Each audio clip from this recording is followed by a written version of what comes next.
কেউ বাড়িতে আছেন? চিঠি আছে। হ্যাঁ, আসছি। এটা কৈলাস পালের বাড়ি তো? উনার নামে একটা চিঠি আছে। উনি তো এখন বাড়িতে নেই, আপনি আমাকে দিয়ে যান চিঠিটা। পিয়ন কৈলাসের বউয়ের হাতে চিঠিটা দিয়ে চলে যায় সেখান থেকে। সন্ধেবেলার দিকে বাড়ি ফিরে কৈলাস নিজের ঘরে এসে বসেছে। ওহো, দেখো, আমি তোমার চিঠিটার কথা একদম ভুলে গেছি। আজকে সকালে তুমি যখন বাড়িতে ছিলে না, তোমার নামে একটা চিঠি এসেছিল। আমার চিঠি? আমাকে আবার কে চিঠি লিখলো? কৈলাসের বউ তাকে চিঠিটা দিল। আরে, এ তো আমার ছোটবেলার বন্ধু নগেনের চিঠি। দেখি কি লিখেছে। বন্ধু কৈলাস, তোরা সব কেমন আছিস? আশা করি সবাই ভালো আছিস। নিজের বন্ধুকে তো একদম ভুলেই গেছিস।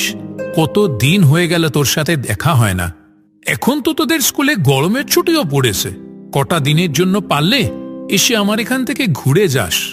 না আসলে ভাববো বন্ধুর সাথে আর কোনো যোগাযোগ রাখতে চাস না। নগেন ঠাকুরপো তো ঠিকই বলেছে, এখন তো স্কুলে গরমের ছুটিও পড়েছে। তুমি না হয় 2-1 দিনের জন্য ঘুরে এসো ওখান থেকে, মনটা ভালো লাগবে। বন্ধুর চিঠি পড়ে কৈলাসেরও বন্ধুকে দেখতে খুব ইচ্ছে করে। ঠিক আছে, তাহলে 1-2 দিনের জন্য ওর বাড়ি থেকে একটু ঘুরেই আসি।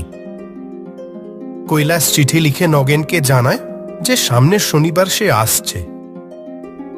যথারীতি শনিবার নগেনের বাড়ির পথে রওনা দেয়।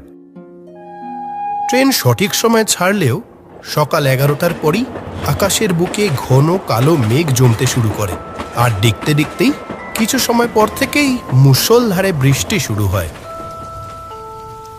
বেশ কিছু সময় ধরে ট্রেনটা ধীরে ধীরে চলতে চলতে একদম থেমেই গেল। সেই যে থেমে আছে তো আছেই।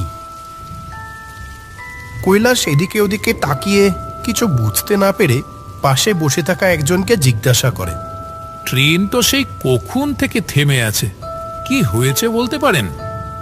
যা জোরে ঝড় বৃষ্টি হলো কতক্ষণ, নিঘাত তার ছিঁড়েছে।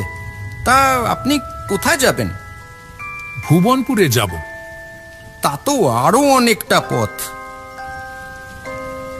আরো ঘন্টা 2 পরে ট্রেন ছাড়ে।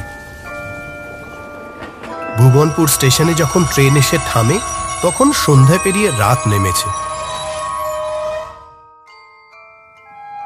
ট্রেন থেকে নেমে কৈলাস দেখে স্টেশন চত্বর একদম খালি। লোক থাকবেই বা কি করে? নয় নয় করে এখানে রাতও তো কম হলো না।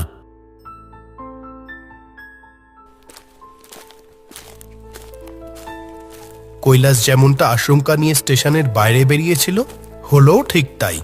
বছর 2 আগেও যখন নগেনের বাড়িতে এসেছিল সে, তখন দেখেছিল যে স্টেশনের বাইরে রিক্সা দাঁড়িয়ে থাকে, কিন্তু আজকে সেখানে একদম ফাঁকা।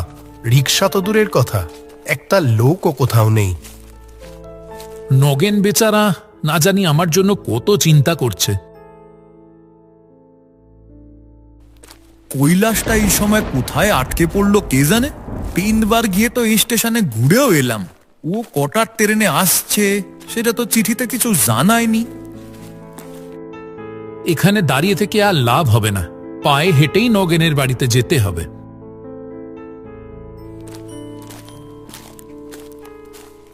সেই সকালে বাড়ি থেকে খেয়ে বেরিয়েছিল, তারপর থেকে কৈলাসের আর কিছু খাওয়া হয়নি। বেশ ভালোই খিদে পেয়েছে কৈলাসের। সে তখন মনে মনে ভাবল, নগেনের বাড়ি তো এখনো অনেকটা পথ, কিন্তু বাড়ির পথে ওই শ্মশানের কাছে একটা চায়ের দোকান ছিল না? কিন্তু সেটাও কি খোলা থাকবে এখন এই সময়? থাকলে কিছু একটু খেয়ে নেওয়া যেত। খানিকটা দূর এগিয়েই শ্মশানের পাশে সেই চায়ের দোকানটা চোখে পড়ে কৈলাসের।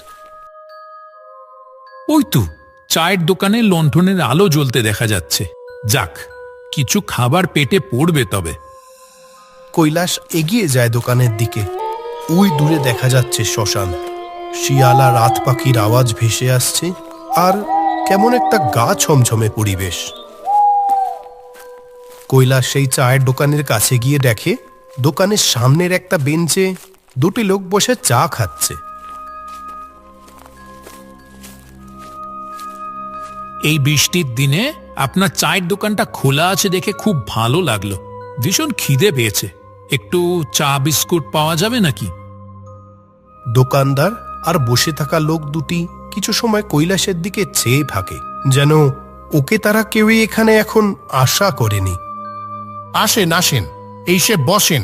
আমার দোকান রাতে খোলা থাকবে না তা আবার হয় নাকি? কৈলাস একপাশে গিয়ে বসে।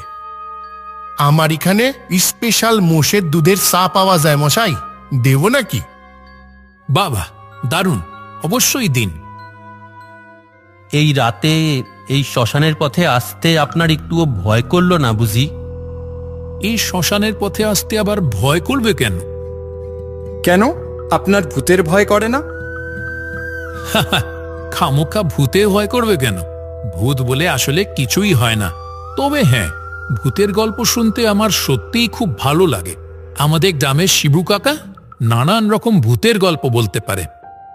এরই মধ্যে দোকানদার গরম ধোয়া ওঠা মোষের দুধের চা এনে দেয় কৈলাসকে। আহা, দারুণ খেলাম। চাটা সত্যি ভীষণ সুন্দর বানিয়েছেন। কৈলাস তাটা মিটিয়ে যাওয়ার জন্য তৈরি হচ্ছিল, কিন্তু এমন সময় বাইরে আবার জোর বৃষ্টি শুরু হলো। আপনি যাবেন কত দূর? এখনো বেশ অনেকটা দূর যেতে হবে দাদা, কিন্তু আবার এমন বৃষ্টি শুরু হলো। এই অন্ধকারে বৃষ্টির মধ্যে এতটা পথ যাবেনই বা কি করে? তার চেয়ে বরং আপনি কিছু সময় বসে নিন, বৃষ্টিটা একটু কমলে যাবেন না হয়। কৈলাস বাধ্য হয়ে দোকানেই বসে অপেক্ষা করবে ঠিক করলো। আপনি তখন বললেন না যে আপনার ভূতের গল্প শুনতে খুব ভালো লাগে? একটা ভূতের ঘটনা শুনবেন নাকি? একদম সত্যি। সত্যিকারের ভূতের ঘটনা? বৃষ্টি না কমা পর্যন্ত তো আছি। এই বৃষ্টির মধ্যে ভূতের গল্প শুনতে কিন্তু বেশ লাগবে। বেশ, শুনুন তবে। আজ থেকে বছরখানেক আগের এক বৃষ্টির রাত। সে কি ভীষণ বৃষ্টি। একটা সাইড দোকানে বসে আছে দুটি লোক আর সাইড দোকানদার। আজকে তো বৃষ্টি সারা রাত ধরে চলবে মনে হচ্ছে। আর কি জোরে জোরে বাস পড়ছে। তোমরা বাইরে বসে থেকো না, যেমন জোর বাস পড়ছে। না গো, কিছু হবে না। আজকে বাড়ি যাব কি করে তাই তো ভাবছি। আজকে দোকান না খুললেই ভালো হতো, রাতও অনেক হচ্ছে। এইভাবে বসে থাকলে তো মনে হয় সারা রাত বয়ে যাবে। ঠিকই বলেছো, আজকে তাহলে দোকান বন্ধ করে দাও। চলো বাড়ি ফিরে যাই। হ্যাঁ, তাই চলো। তারা সাইড দোকান বন্ধ করছিল, কিন্তু ঠিক সেই সময় জোরে একটা বাস পড়ে। আর কিছু সময় পর দেখা যায় তিনটে লোক দোকানের সামনে মুড়ে পড়ে আছে। সত্যি ভীষণ দুঃখের একটা ঘটনা। পরিবারের সকলকে ছেড়ে ওদের এমন বেঘরে প্রাণ দিতে হলো, কিন্তু এতে ভূতিক আমার কি আছে? লোকের মুখে শোনা যায় যে ওই তিনজন নাকি ভূত হয়ে গেছে। এখনো ওদের রাতে সেই সাইড দোকানে বসে চা খেতে দেখা যায়। মারা যাওয়ার পর আবার সেই লোকগুলোকে দোকানে বসে চা খেতে দেখা যায়? দূর, এসব আবার হয় নাকি? যারা মরে গেছে তারা তো আর নেই। কিন্তু তাদের আত্মা তো থাকতেই পারে। বাস পড়ে অপঘাতে মরেছিল কি না? আমি ওসব বিশ্বাস করি না।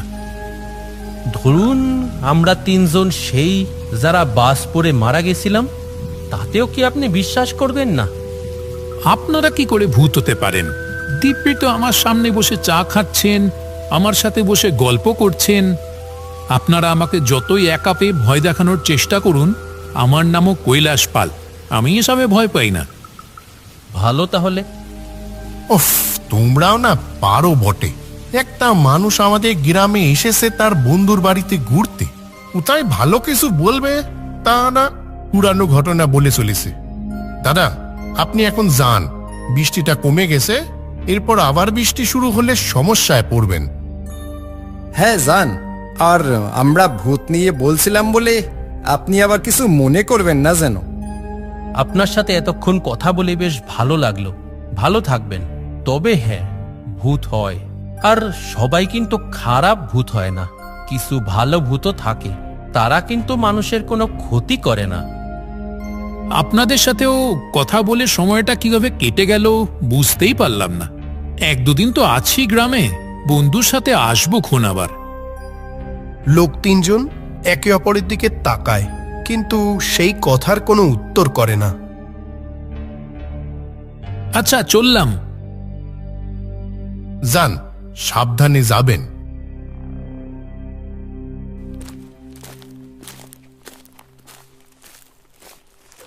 কৈলাস অবশেষে বন্ধু নগেনের বাড়িতে এসে উপস্থিত হলো। কৈলাস, তুই এত রাতে এত সময় কোথায় ছিলি? এত দেরি হলো, আমি কতবার স্টেশনে গিয়ে ঘুরেও এলাম। তুই আজকে আসবি বলেছিলি। দাঁড়া দাঁড়া, দম নিতে দে একটু। কি হবে, কিছু তো হয়নি আমার। আবার বাজে কথা বলে। চল চল, তাড়াতাড়ি করে ঘরে চল এখন। নগেন কৈলাসকে নিয়ে ঘরে যায়।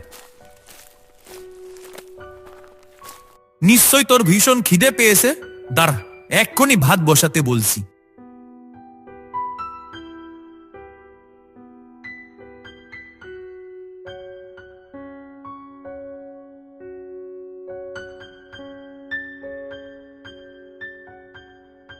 খাবার হয়ে যাবে কিছুক্ষণের মধ্যেই। কিন্তু তুই এত সময় ছিলি কোথায় বলতো? আরে আমি তো সেই সকালবেলায় খেয়ে দিয়ে বেরিয়েছি, তারপর মাঝ রাস্তায় তুমুল ঝড় বৃষ্টি হয়ে সে কি বিড়ম্বনা। তা অবশেষে স্টেশনে পৌঁছে নেমে দেখি স্টেশনের বাইরে একটাও রিক্সা দাঁড়িয়ে নেই। বাধ্য হয়ে সেখান থেকে হাঁটা লাগালাম, আর খিদেও পেয়েছিল খুব। তা তোদের গ্রামের শ্মশানের পাশ দিয়ে আসছি, দেখি সেই যে চায়ের দোকানটা ছিল না, ওইটা খোলা। ওইখানে চা বিস্কুট খেতে ঢুকলাম। তা সেই সময় আবার শুরু হলো বৃষ্টি। তা ওখানে দুজন লোক বসেছিল, ওদের সাথেই বসে বসে একটু আড্ডা দিচ্ছিলাম আর কি। কোথায় কোথায় খেয়েছিস? অমন আকাশ থেকে পড়লি কেন, যেন বুঝতেই পারছিস না? আরে শ্মশানের কাছে সেই চায়ের দোকানটা রে। তুই ঠিক ঠিক বলছিস কৈলাস? তুই ওই চায়ের দোকানে বসে এতক্ষণ চা খাচ্ছিলি আর দোকানের লোকগুলির সাথে আড্ডা দিচ্ছিলি? হ্যাঁ, তাই কথাতে আবার এত অবাক হওয়ার কি আছে? তুই তো বছর দুয়েক আমাদের গ্রামে আসিসনি, তাই হয়তো পুরোটা জানিস না। আজ থেকে 1 বছর আগের ঘটনা। এক বৃষ্টির রাতে বাস পড়ে ওই চায়ের দোকানটায়। সেই দোকানের দোকানদার আর আরো 2 জন লোক ছিল ওই দোকানে সেই রাতে, তারাও মারা যায়। কৈলাস পুরো ঘটনাটা শুনে রীতিমতো অবাক হয়ে যায়। তাহলে কি একটু আগে যাদের সাথে ও এতক্ষণ বসে বসে কথা বলে এলো, তারা কেউ মানুষ নয়, ভূত, সত্যিকারের ভূত? তখন ওর কানে ভাসতে থাকে সেই কথা। ভূত হয়, আর সবাই কিন্তু খারাপ ভূত হয় না। কিছু ভালো ভূতও থাকে, তারা কিন্তু মানুষের কোনো ক্ষতি করে না।